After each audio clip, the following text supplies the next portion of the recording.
Bonjour à tous et merci de nous rejoindre pour cette édition. Nous voici le sommaire. Démarrage ce matin au Palais des Congrès de Cotonou de l'atelier sur la gestion des ressources de sécurité en Afrique de l'Ouest. Une rencontre qui vise à initier les participants aux implications de niveaux stratégiques de gestion des ressources dans le secteur de la sécurité en Afrique de l'Ouest. Hors du Bénin, en Haïti, certains élèves doivent encore attendre avant d'effectuer la rentrée officiellement lancée ce lundi 5 septembre 2016 et pour cause de la cherté des fournitures scolaires, un problème pour plusieurs parents, surtout les plus démunis. Et puis au Brésil, les temps sont un peu plus chauds, à peine confortée dans son fauteuil de président. La remplaçante de Dilma Rousseff fait face à des contestations et à des mouvements populaires. Voilà pour le sommet, les détails dans un instant.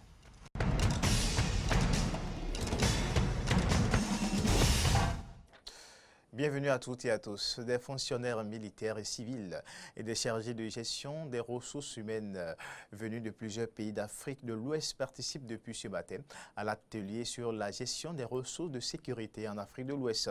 Cette rencontre vise à initier les participants aux implications de niveaux stratégiques de gestion des ressources dans le secteur de la sécurité en Afrique de l'Ouest. Cet atelier inclut un engagement éducatif et expérimental basé sur les cas. Plusieurs objectifs sont à atteindre. Il s'agit entre autres du renforcement des liens entre la gestion efficace des ressources, la réalisation des objectifs de sécurité nationale, l'évaluation du coût d'opportunité, du gaspillage et celui de la mauvaise gestion dans le secteur. Suivons un extrait des propos de l'ambassadrice des États-Unis au Bénin et du ministre béninois de la Justice à l'ouverture des travaux.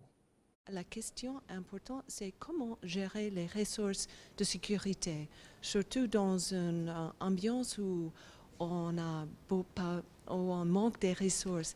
Qu'est-ce que vous pouvez faire pour maximaliser, pour concrétiser les ressources afin de faire face à tous les défis? L'atelier de Cotonou intervient en effet dans un contexte où les États de la sous-région ouest africaine, confrontés aux menaces sécuritaires de tout genre, s'activent depuis plusieurs années à trouver de nouveaux paradigmes susceptibles de concourir à mieux cerner la problématique de la sécurité et à trouver le meilleur mode de gestion de son financement pour lutter efficacement contre toutes ces menaces.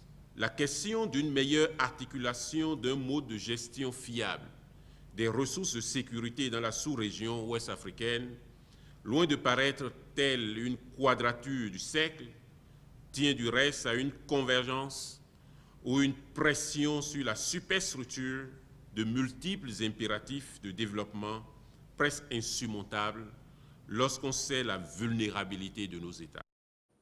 Hors du Bénin, les infos du continent, donc on se rend en Afrique du Sud où a été enregistré ce lundi un face-à-face tendu entre militants de l'ANC pro et anti-Zuma à Johannesburg. Partisans et adversaires du président sud-africain Jacob Zuma se sont retrouvés lundi lors d'un face-à-face tendu devant le siège du Congrès national africain ANC à Johannesburg. Il s'agit là d'un nouvel épisode des divisions qui agitent le parti au pouvoir. Voici les précisions. Les militants de l'ANC hostiles à Jacob Zuma, une vingtaine, se sont réunis devant le quartier général du mouvement avec l'intention de l'occuper mais ont été tenus à distance par un imposant dispositif policier et un cordon défenseur du chef de l'État, ont constaté les journalistes de l'agence France Presse. Au pouvoir depuis la fin de l'apartheid et l'avènement en 1994 de la démocratie en Afrique du Sud, l'ANC a subi un échec sanglant lors des élections locales du mois dernier, en perdant pour la première fois le contrôle de grandes villes comme Johannesburg, Pretoria et Port Elizabeth. Cette cuisante défaite a nourri l'agitation au sein du parti entre défenseurs et adversaires de Zuma, mis en cause dans plusieurs affaires de corruption. Outre la police, une vingtaine d'anciens membres de la branche armée de l'ANC ont trahi, se sont déployés autour du siège de leur parti pour en interdire l'accès. We believe that any reasonable person who's sober in mind cannot Nous pensons que toute personne responsable et saine d'esprit ne peut pas s'en prendre à quelqu'un qui manifeste pacifiquement, car c'est un droit pour lequel l'ANC s'est battue pendant l'apartheid. Il est très effrayant et choquant que quand des gamins veulent rendre visite à leur grand-père, leur grand-père décide de faire venir la police pour les en empêcher. C'est choquant, très choquant. Nous avons été surpris hier quand nous avons vu des voitures de police partout autour du siège de l'ANC et nous nous sommes dit que le message n'était pas assez correctement passé car nous avons dit clairement depuis le début que nous allions faire ça pacifiquement.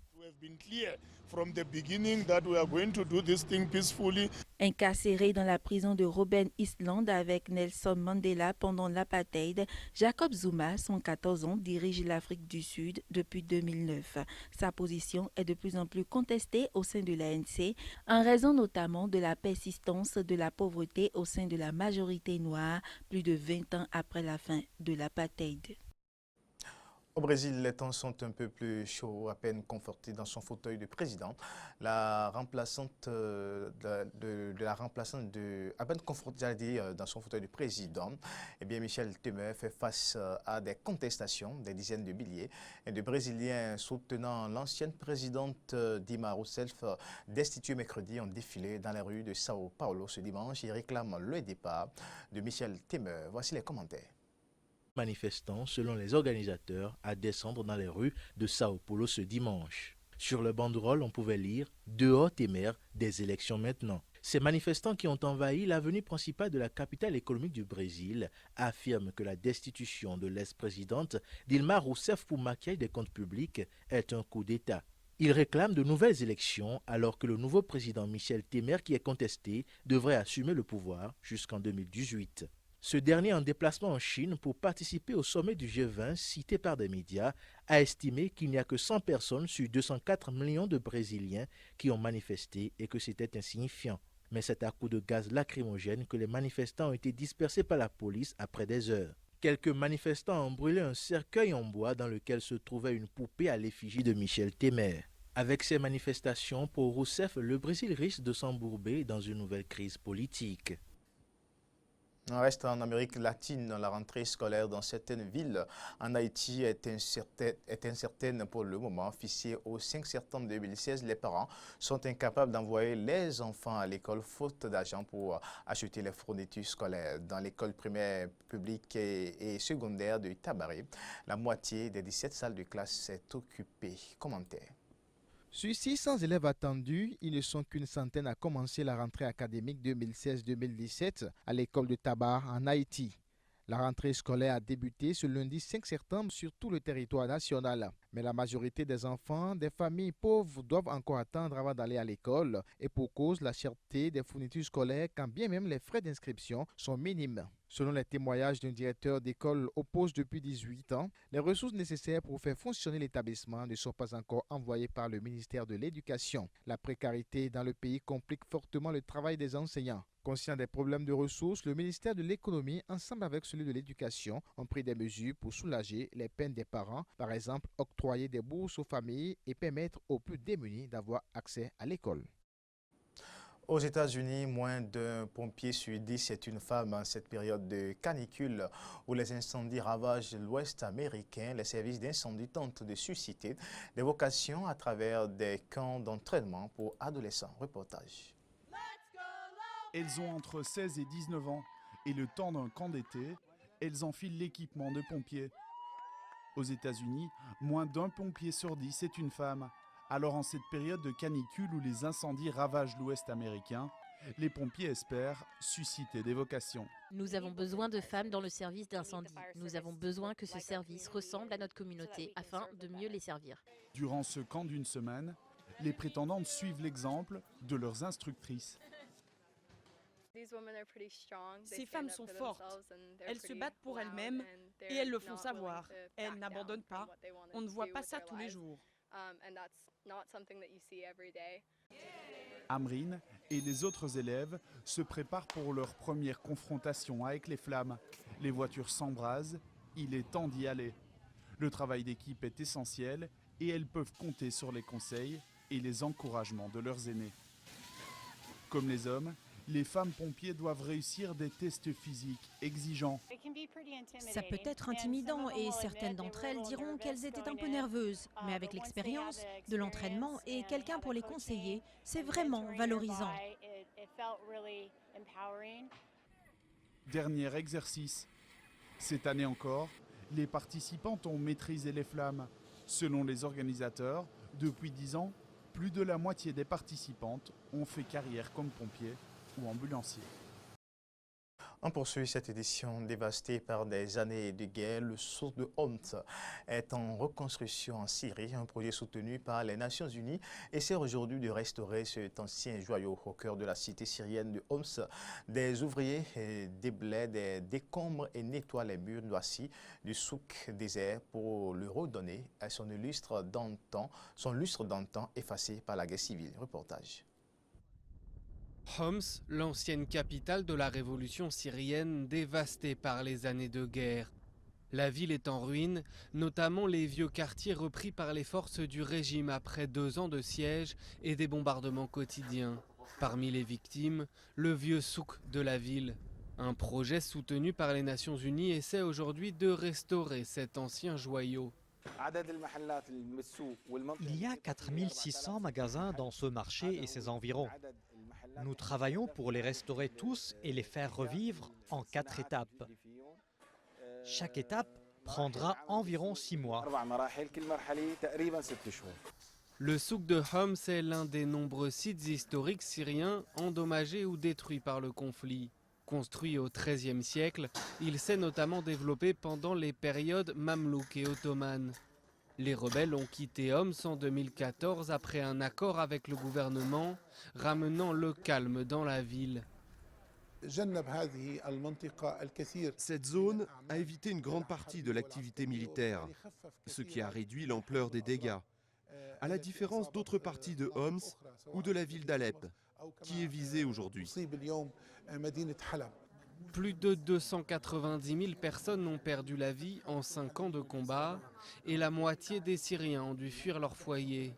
La très large majorité des commerçants du vieux souk de Homs ont abandonné leurs magasins, mais certains sont de retour. Abdel Salam vend des sucreries dans une échoppe qu'il a héritée de son père. Quand il y est retourné pour la première fois, il n'a retrouvé que des murs calcinés. C'était une vision surnaturelle. La mosaïque, la culture avait disparu. J'ai payé cher, des millions. Mais ça ne peut réparer que l'infrastructure. C'est impossible de faire revenir la culture qu'il y avait ici. Homs est l'une des premières villes syriennes à avoir pris les armes contre le régime de Bachar al-Assad après de gigantesques manifestations pacifiques. 5 ans plus tard, le vieux souk commence seulement à panser ses plaies, dans l'espoir un jour de retrouver son lustre passé. Et toujours en interactualité, nouvelle attaque en Afghanistan. Au moins 24 personnes ont péri lundi dans un double attentat suicide. Il a été perpétré en pleine heure de pointe à proximité du ministère afghan de la Défense à Kaboul. Vous aurez les images et beaucoup plus de détails dans nos éditions prochaines. Corée du Nord, Pyongyang a tiré 3 missiles balistiques au large de sa côte Est. Nouvelle démonstration donc de force 2 semaines après le lancement d'un projectile par un sous-marin nord-coréen, a annoncé le ministère sud-coréen de la Défense. Commentaire. Les missiles ont été tirés par Pyongyang vers 3h GMT du comté de Hwangju dans l'ouest de la Corée du Nord et se sont abîmés en mer du Japon selon un porte-parole du ministère sud-coréen de la Défense. Le type d'engin lancé demeure inconnu et les tirs sont en cours d'analyse, a-t-il ajouté. La Corée du Nord a lancé près de 20 missiles depuis le début de l'année. Le pays a également procédé en janvier à son 4e essai nucléaire, suivi en février par un tir de fusée. La dernière fois, il s'agissait d'un missile tiré le 24 août à partir d'un sous-marin SLBM. L'engin avait parcouru un demi-millier de kilomètres en direction du Japon, ce qui constituait pour les experts une nette avancée dans les programmes balistiques nord-coréens. Une véritable capacité SLBM en ferait monter d'un cran la menace nord-coréenne, car Pyongyang pourrait porter sa dissuasion bien au-delà de la péninsule coréenne. Le tir de ce lundi 5 septembre survient quelques heures à peine après une rencontre entre la présidente sud-coréenne et son homologue chinois en marge du sommet du G20. La Chine est le principal allié de la Corée du Nord qu'elle soutient économiquement, mais leurs relations se sont tendues récemment à cause du programme nucléaire et balistique nord-coréen. Fin de cette édition. Merci à tous et à demain.